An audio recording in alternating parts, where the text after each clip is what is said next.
Proace City Verso EV is the smaller MPV sibling to the Proace Verso EV, and Toyota's version of the Stellantis Group compact electric van-based people carrier design, already offered by Peugeot, Vauxhall and Citroën. Let's take a closer look.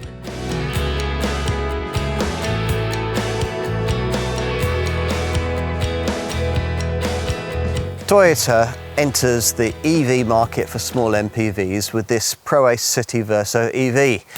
Let's take a look. Perhaps the affordable section of the people carrier MPV market has life left in it after all. The 2024 model year brought rejuvenated versions of the Vauxhall Combo Life, the Peugeot Rifter and the Citroën Berlingo into the market. And at the same time, Toyota joined the fray with this car, the Proace City Verso EV. As its name suggests, like its Vauxhall, Peugeot and Citroën Stellantis Group cousins, it's fully electric. And like these models, it can be had in a choice of two body lengths. Toyota has no history in this segment of the MPV market, which is possibly why, when it introduced the Proace City van in 2018, it didn't then choose to sell us the MPV Verso version of that borrowed Stellantis Group design that it could have offered. As part of the early 2024 Proace City midterm facelift, though, Toyota decided to add this passenger-carrying Verso version to the lineup, mindful, no doubt, of the pressing need to incorporate more EVs in its model range. To find out more, you're going to need the usual thorough car and driving road test.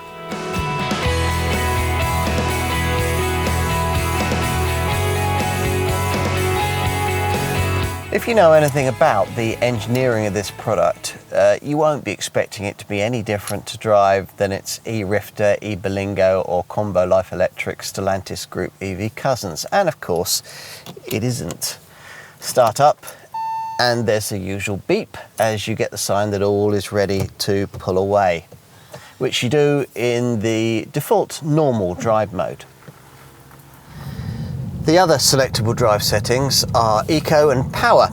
On the move, you'll need the Power mode to unleash the electric motor's full 134 brake horsepower output, though if you drive like that, you'll of course get nowhere near the 50 kilowatt hour battery's WLTP rated best driving range figure, rated at up to 213 miles.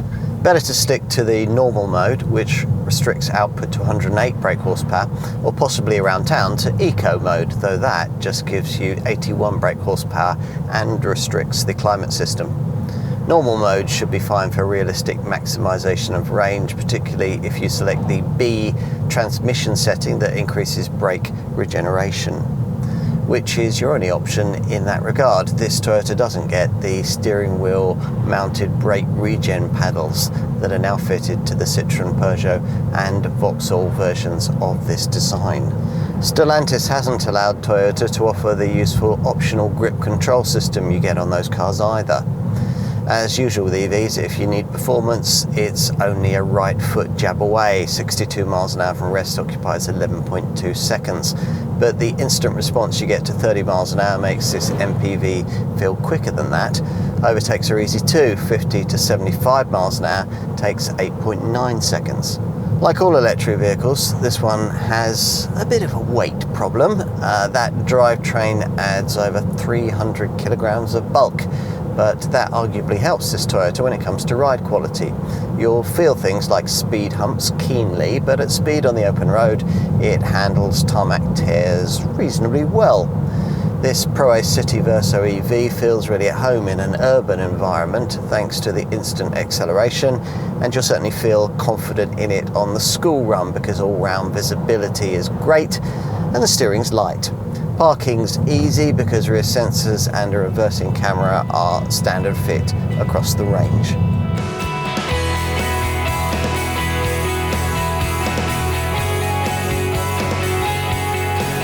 This Proace City Verso EV isn't too much of a van-looking thing. Well, it isn't in this plusher design spec form anyway, and the Toyota nose treatment doesn't look too out of place.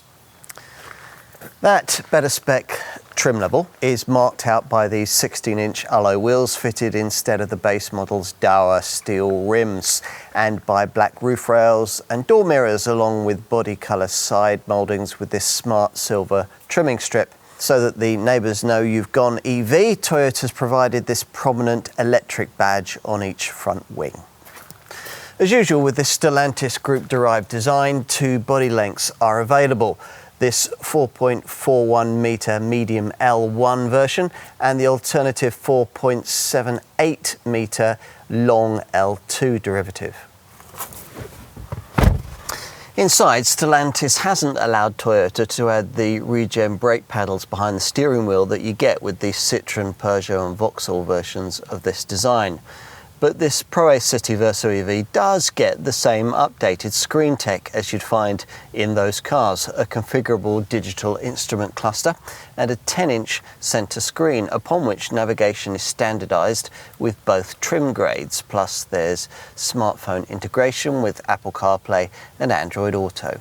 The layout of the instrument screen can be varied by pressing this button on the left-hand wheel spoke, which enables you to scroll through 4 different configurations. You've got dials, driving, minimum, personal 2 and energy, which incorporates a central battery energy flow graphic. You'll probably stay most of the time in dials, which sees a left-hand battery indicator and right-hand power meter flank a central drive assist display. Pressing the end of the wiper stalk changes the right-hand power meter gauge to a readout of either miles per kilowatt hour energy consumption or trip and journey data. The central 10-inch Toyota Touch 2 HD multimedia display isn't as big as it first looks because quite a lot of what you initially think is screen space is taken up by a wide surrounding frame that incorporates touch-sensitive shortcut buttons for music, car and navigation on the left, and for apps, settings and phone on the right. The USB-A port's built into the frame too. Now, this being an MPV, you'd hope for lots of cabin storage space, and sure enough, dotted around the cabin are a multitude of storage areas which have a combined capacity of 167 litres. Some of these aren't of much use, like this circular recess to the left of the gear selector, this shallow, useless floor tray between the seats, or this equally useless shallow fascia passenger side recess beneath the large glove box. The big door bins and this deep recess at the base of the centre stack are better, though small items will slide around everywhere in them.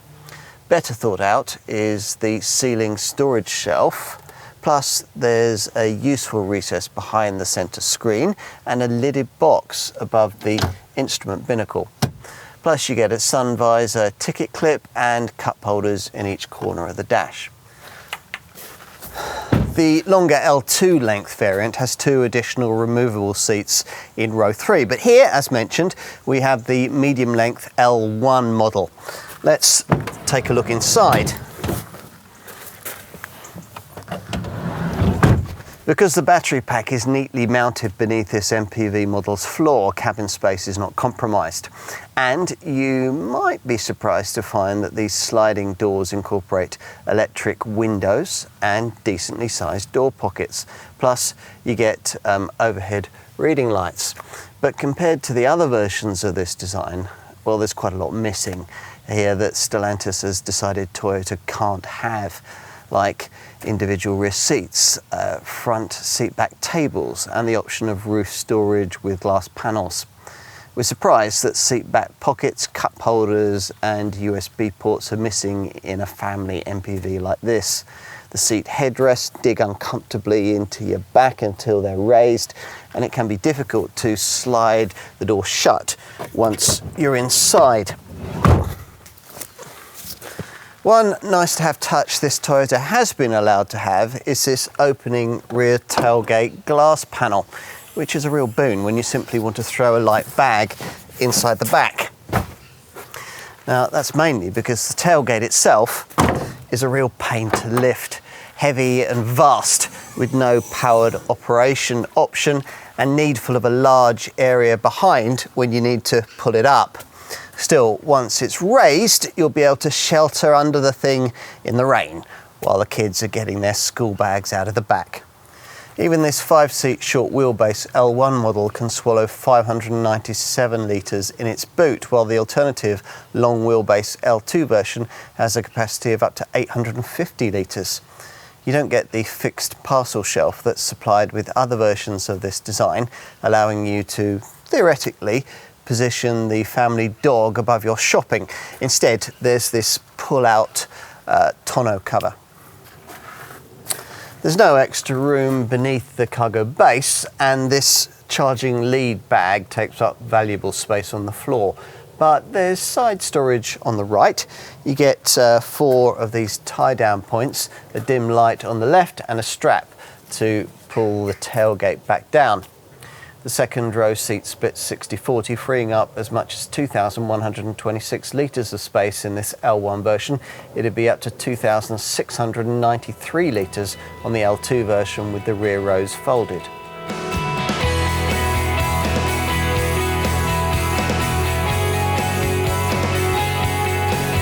As we filmed in autumn 2024, prices for this Proace Verso EV were ranging in the £32,000 to £36,500 bracket.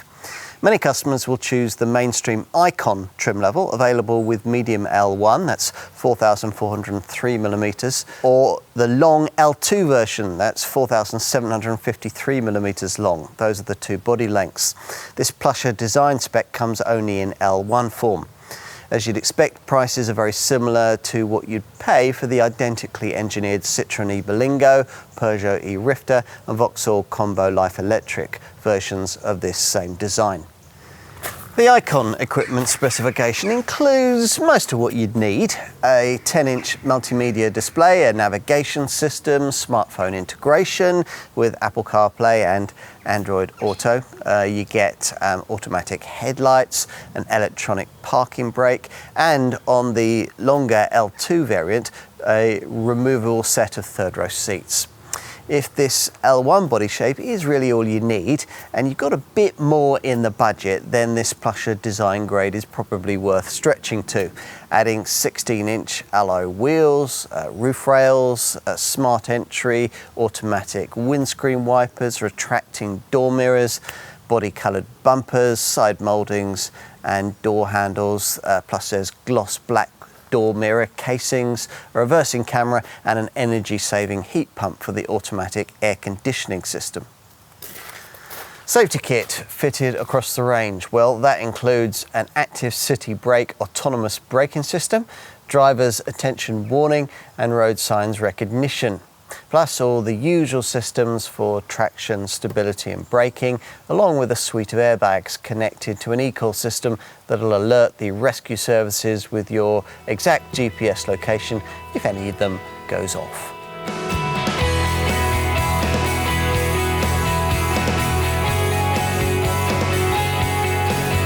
We mentioned the WLTP rated range in our driving experience section, 230 miles.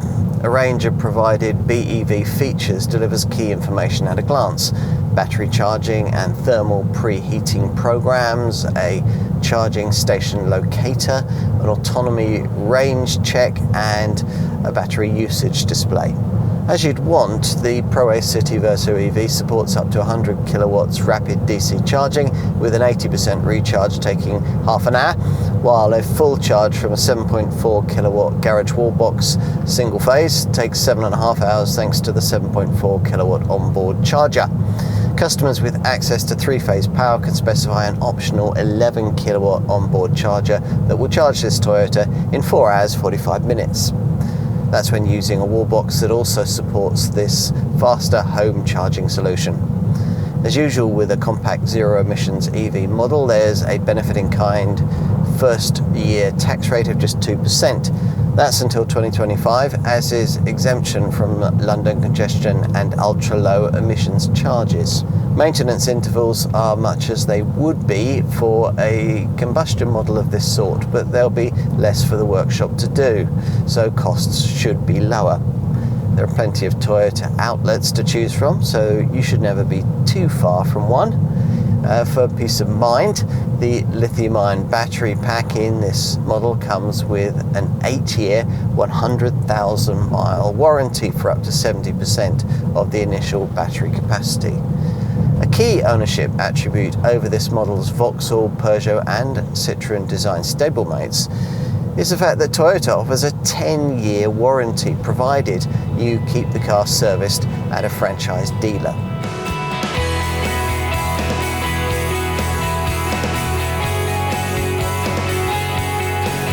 In principle, the Proace Verso EV has plenty going for it in terms of transport for a small family, provided you can accept the EV driving range, provided you don't mind the LCV origins, and provided you can get a better deal than you'd be offered with essentially the same design from your nearest Vauxhall, Peugeot or Citroën showroom.